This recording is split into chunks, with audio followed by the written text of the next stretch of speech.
Well, can you believe it? It is actually end of September 2023, and I'm standing in front of the completed $500 truck camper and the old stinky 2008 GMC 2500. It has been a long journey over a short amount of time. As a matter of fact, let's just go back and see where we were back in January. Well, it's obviously been a long way since then. Everything from taking it to Hope, Alaska, which is down south of us, all the way to the Denali National Park, and we've even done a little bit of off-roading boondock camping. It has been wonderful. Everything that I built this for so far, it's been able to do what we were looking for. Now, our season's been cut a little bit short, so I really fully intended on going out at least one more time, but we're not going to be able to do that. So instead, what I'm going to do in a few hours is get this thing off the truck and put it in storage for the winter. But in my world, storage means putting it in a position to do some more modifications to it. Go back and watch my videos. You've had an opportunity to see this in action. But in each one of the places that I've taken it, we've made a few changes, things we've learned along the way. I'm going to take you on a tour of it as is here very quickly, and then let you know what kind of plans we have for it going into the winter. Let's start out on the outside. Okay, the tour of our $500 truck camper starts out here on the outside. As you know, it used to have the aluminum siding that was in the horizontal components. It now has two-piece, upper and lower, aluminum on it all the way around. Same kind of stuff they put on the brand new campers. We still have the original windows. And in the front, we have the window delete, which those really aren't windows. Normally, those are just a place for water to come in. That's all they are, just a matter of time. Let's take a look at the roof. So the roof on this camper, it's different than others that you may see.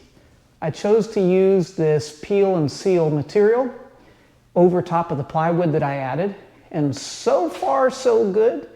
It's been holding the water out, and I think that silver finish helps keep it cooler inside. 400 watts of solar panels and the twin fan assemblies up there give us a tremendous amount of power and ventilation opportunities. Another view of the roof back here. Taking a look at the outside, I tried to reuse things when it made sense. This is the original framing to our little utility door, which houses the propane tank and then some room for some storage items. That's reskinned with the original frame. Of course, the original windows.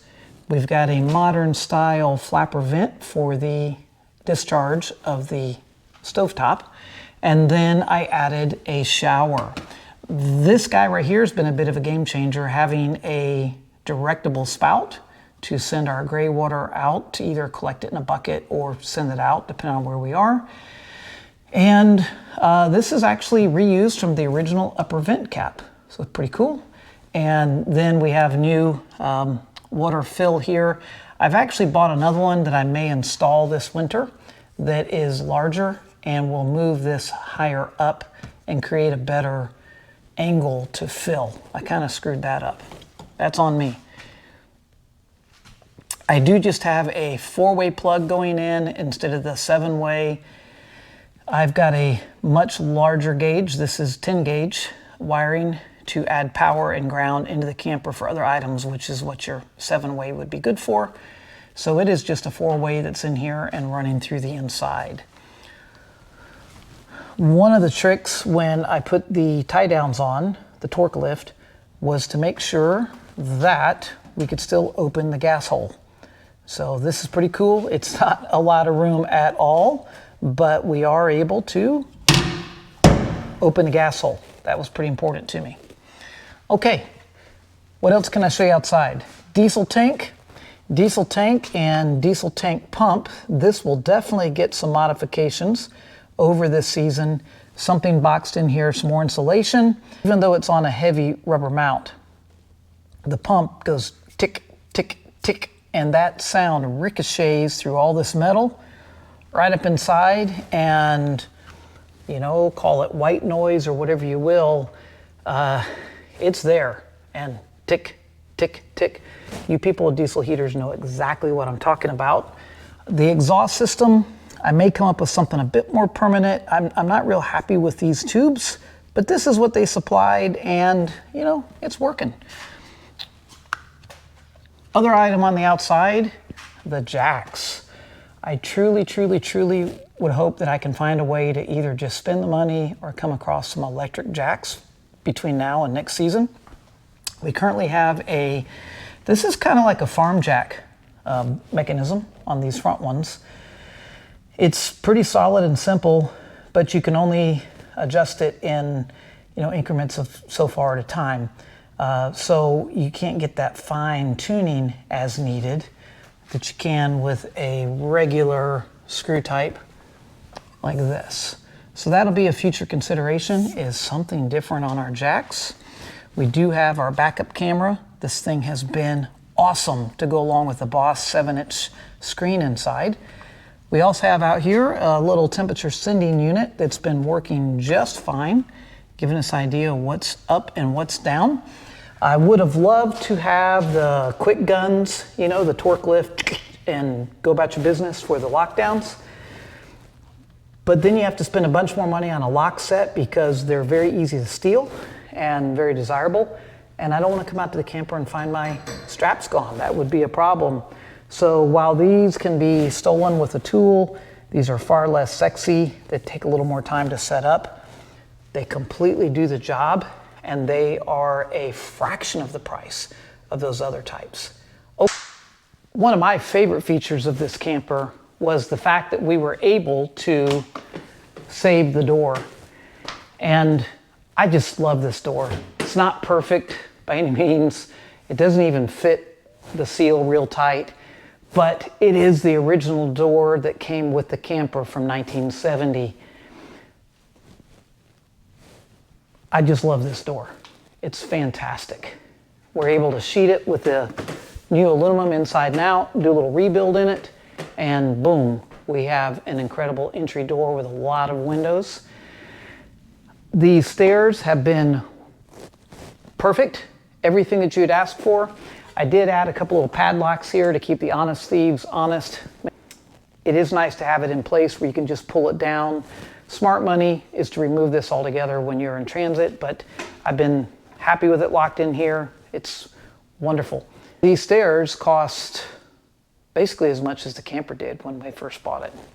What's really neat about campers is that even though, you know, this one's really old, in good old 2023 and I'm sure 24 and beyond, some things never really change. And what's really cool, like remodeling your house, is you can update your older campers with newer fixtures. So you'll notice all throughout this that there's a lot of new things on it, and you might even, if you look close, see some really old things as well. Let's go inside. Yeah, let's go on in the inside here and take a look. So this is the interior space of our $500 truck camper. We've done quite a bit in here. There's quite a bit more that can be done, but so far this is working really well. Let me walk you through from this back corner. We'll kind of go around counterclockwise and come back to this spot. How about that? This is our camper bathroom storage area. Obviously this is not a shower. It's not a wet toilet. Bathroom area, as we're calling it, is a nice little area that includes a closet. Closet holds toiletries, towels, things, stuff, whatever, and bug spray, etc. This has been a very, very handy area to get to things. We have this Thetford porta potty. I actually raised it up on a stand. This gives us a bit more home feeling to it. And we've got a quick release strap here so that when we're on the road, it stays put. And when we need to use it, it's just a matter of unclipping it and doing your thing. It has a base down below that sets inside of it and keeps it from sliding around. Super handy. If you're only out with a couple people for a couple days, works perfectly fine. Really easy to service that when needed. And of course, you got a little note to kind of remind you what you're doing in this room. But seriously, this has been a great space. We learned through our camping adventures that it's also the best place to put the garbage can, so we're not tripping on that in the main area. Good and bright, lots of space in there. Let's talk about this. This is the Silvox 12-volt television with the built-in DVD player. This thing has been great. It also has an FM radio station, and to conserve power, it lets you turn the screen off. Been really happy with that. Being able to just sit back and enjoy some movies while we're out. It draws very little power. Super, super happy. These are the cushions that my wife sewed using materials from Joann Fabrics and also using foam. We just bought a complete, I think it was 4-inch, 5-inch, whatever it was, 5-inch, 4-inch, whatever. Go back and look at my video. We bought a memory foam bed, sliced and diced, made our cushions. This here is a new mod we haven't tried yet. These are basically baby crib covers that are waterproof. And this should protect the bottom cushions a whole lot better. And considering we have golden retriever wet, should be a game changer. Under here is just some storage that we can put shoes and items for our 10x10 exterior tent. This area has been great. There's additional storage under here. See, look at that. We can keep things. We really don't have that much in here. This is my dog water bowl invention. Nothing too amazing, but it does allow us to put the dog bowl in there, and if we bump it or whatever, it's not going to spill. We can move it out of our way to get in here, and when you lift this up, it disconnects it from there, and you can take it out. So speaking of that, let's take a look at the table. We have another new modification you haven't seen before. We haven't even used it yet, but we found these super, super cool little slide trays here that are made to go under a counter space. Liked them so much I ordered 4 more. I'm going to put them up under this area. But you would think that this might cause an issue if you turn this, but look at this. And a lot of times when we're out, we turn the table this direction.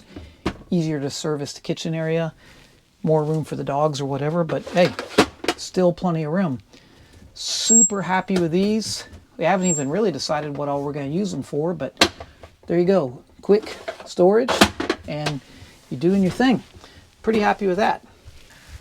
We have been treating these upper cabinets as our clothing cabinets. This is Nikki's. This is mine. I don't know why we chose right and left, but that's the way it is. So my junk goes in here. That's fine. A couple days out on the road, no problem. Here's our quick information board. This has been awesome just to keep an idea on the temperatures that we're running. Let's take a look right here since we're working counterclockwise. Underneath this, see how these cushions go on? Pretty cool. Just baby crib cushions protecting those wonderful seat covers she made. So under here, this is the Power Cube box. This is where I have my Rolls, not to be mistaken for Rolls Royce, but it's where I have my Rolls batteries. And you see all this space that's in here? This is for future space for an inverter, converter, charger. That'll be something I do later this season. It'll be something I do this winter, is set an inverter, converter in here. So that'll be for a future video. But for now, we don't put anything in there but our Power Cubes. Those are 275 amp hour, 6-volt batteries, and they work phenomenally. So if we're going to keep going, let's just touch base on the fact that we do have throughout the camper, I do have USB power stations, and tried to include as many of those as I can so that quick charging and whatnot of our our batteries. Take a look up here. So this is our trim to fit memory foam mattress as well, and it is super comfortable. It is 8 inches. It's 8 inches. If you go back and watch my video, you'll see we actually had to trim it down to drop into the camper up there, but it fits, works great. These fans, I'm going to back and forth here. I'm going to go down the center for a second.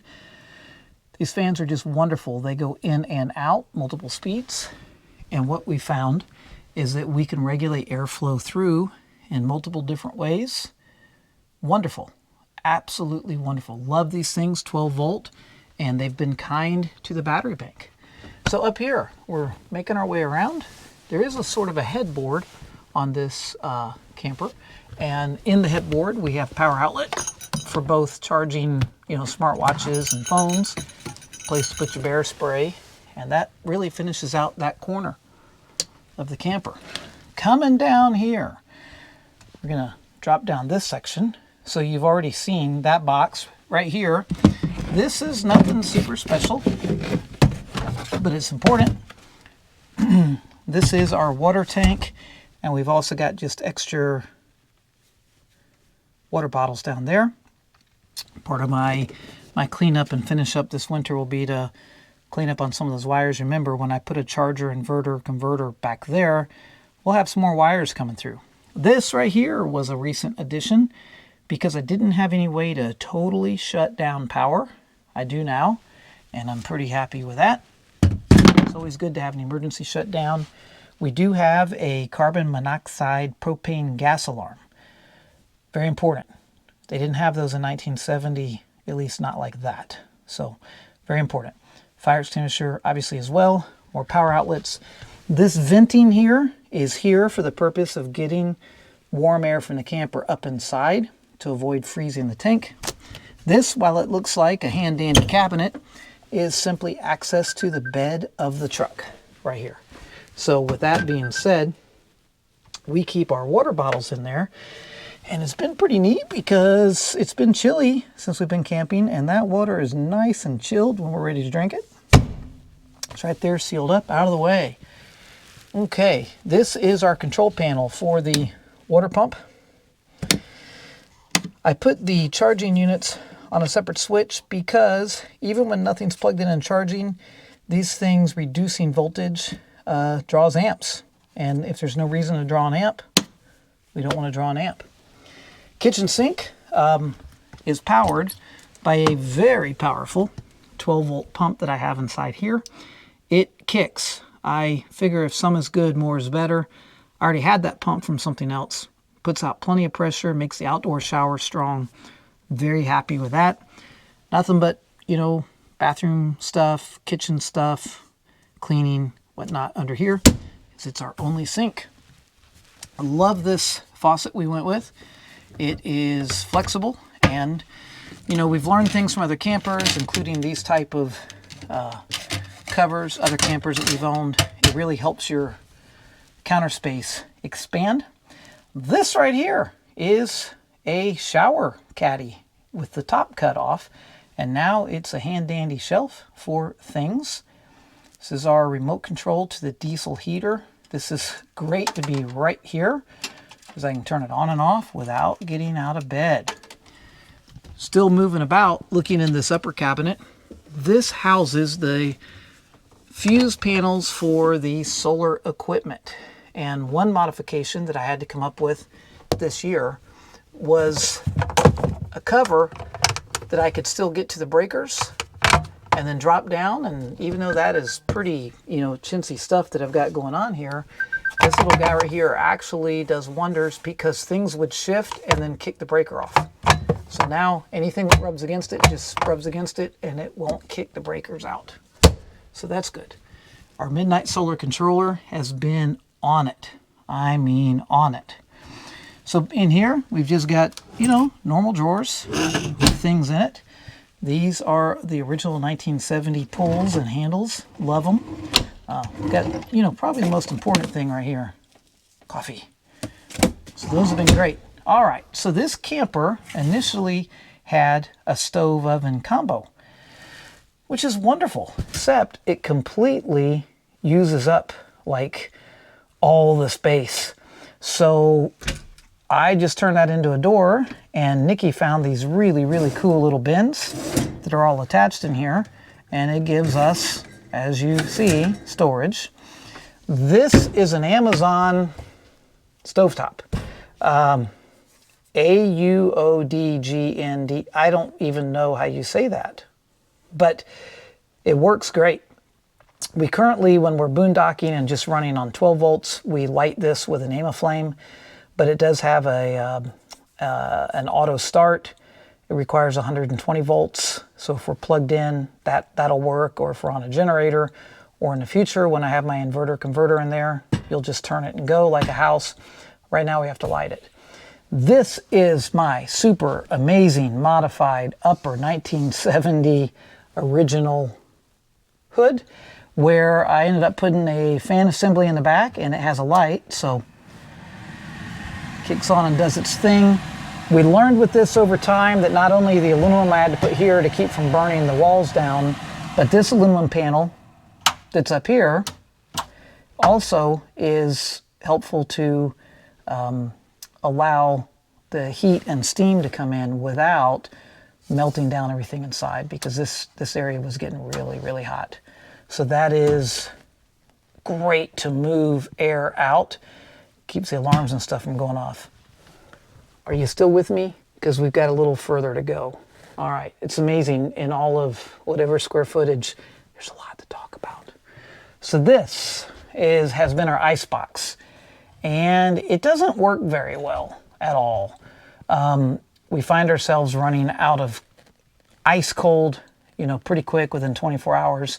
This was our fix in the interim, an additional ice box inside the ice box, and this has been working. This has actually been working very well, but obviously it's limiting everything that we can do. So I did the right thing and spent way too much money, more than 3 times what I paid for the camper, on a Dometic 3-way fridge that will be going in here. So you'll see that in the future. But for now, this is the original 1970 icebox right here. Still moving. These are the outlets associated with the diesel heater.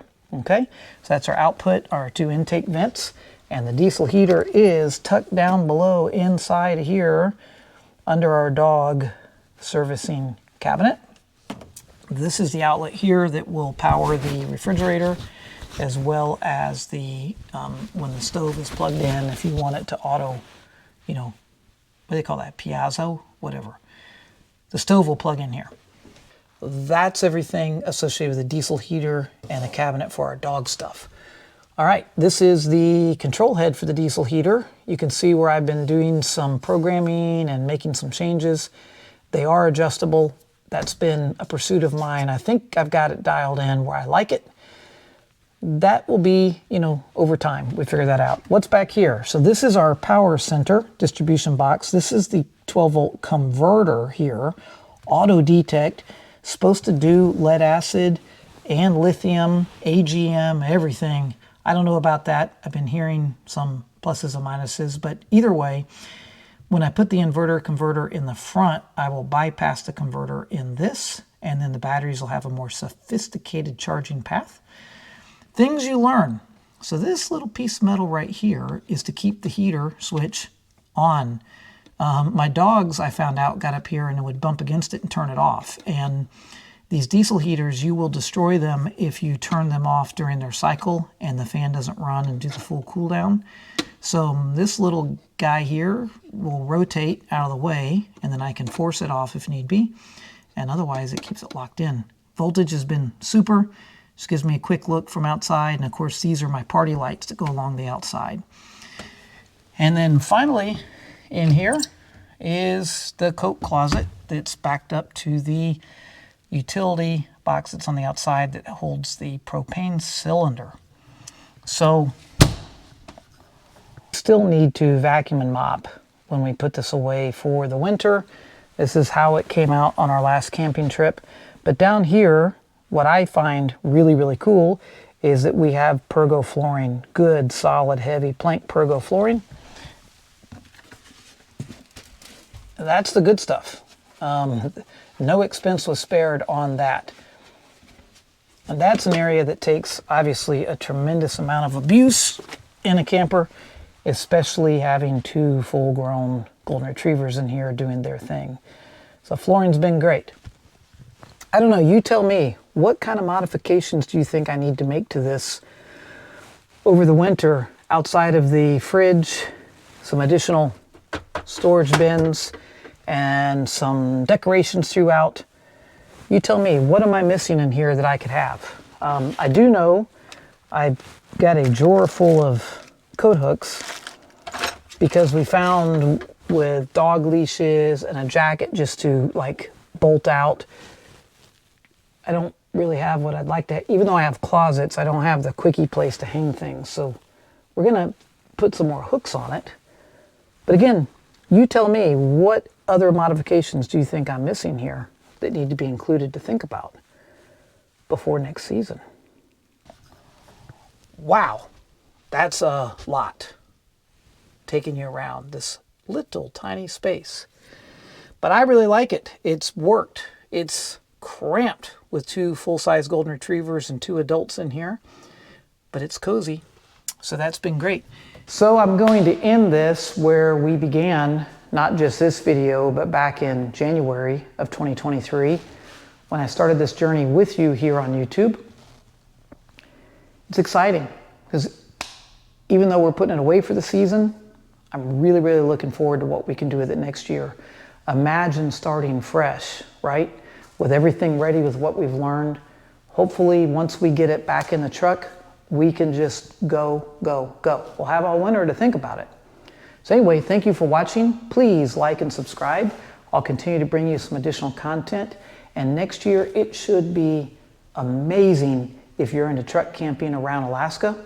Otherwise, we'll get back to doing some of our off-roading with the Humvee and other things that are just amazing to do here in this unbelievable state. Thanks for watching.